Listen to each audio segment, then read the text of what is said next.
Days after the earthquake struck, we identified Kit Miyamoto as someone who had some very specific expertise that was needed in Haiti at the time.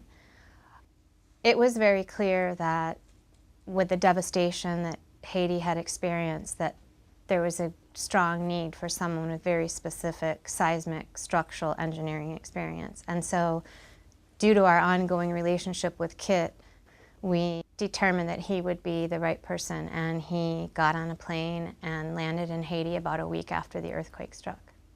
So one of Kit's first tasks was to undergo a tagging program. And basically what that meant was to work with the Haitian authorities, prioritize the areas that needed to be assessed, and to tag buildings according to their damage level. I would say there's about 900,000 buildings in this town. About 200,000 collapsed, and 300,000 damaged, from badly damaged to lightly damaged. And about half of it, 400 to 500,000, survived. They can assess whether a building is safe, in which case it receives a green tag, whether a building has sustained damage and can be repaired and be habitable again, which is a yellow tag, or whether it needs to be completely demolished and receive a red tag.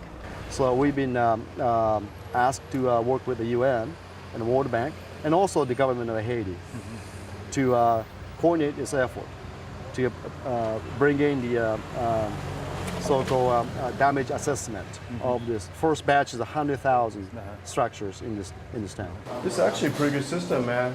You get the big concrete column here. This is the hospital. It's built 2 years ago. It's a brand new hospital, and it was a children's hospital, and it just collapsed, and many children died here. And you know why? You see the twisted metal there. Also, you see out there. That was a column.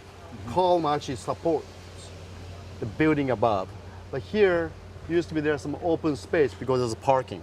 So this is what we call the soft story. And I saw a lot of buildings like that collapsed because you get the kind of rigid box on top of it. It has a little soft things in there. It collapsed like that. And it killed many, many patients here, many children. Horrible. I think so. That's the floor here. Because I know people still buried in there. If you can see around the structure in the buildings here, some buildings are totally undamaged. But some cases people don't go back because they don't know if that's safe or not. So that type of tagging system is very important to make the people to understand that what's safe and what's not safe to enter the buildings. The simple act of tagging a home and showing someone, demonstrating from a technical perspective that their house is safe, can have a very profound impact on a family. One of the reasons why it's such a major priority to get people back into their homes is that there was actually an estimate that 37,000 additional Haitians could die during the rainy season because of lack of shelter. What's going to happen here is that all the hills, as you can see out there, is steep, and many had a landslide already. It's very weakened by the earthquake. Now, make the rain and moisture make things worse. So you're going to see actually a lot more landslides, a lot more buildings which has not collapsed yet. It will collapse because of the weakened soils. International institutes really need to pitch in here to help technically and financially to this country. Otherwise, there's going to be more disasters caused by this disaster. One of the biggest concerns is that Haiti and the international community and all of the other actors involved will make some of the same mistakes over again.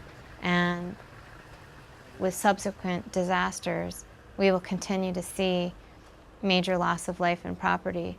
And our greatest hope is that we can change that.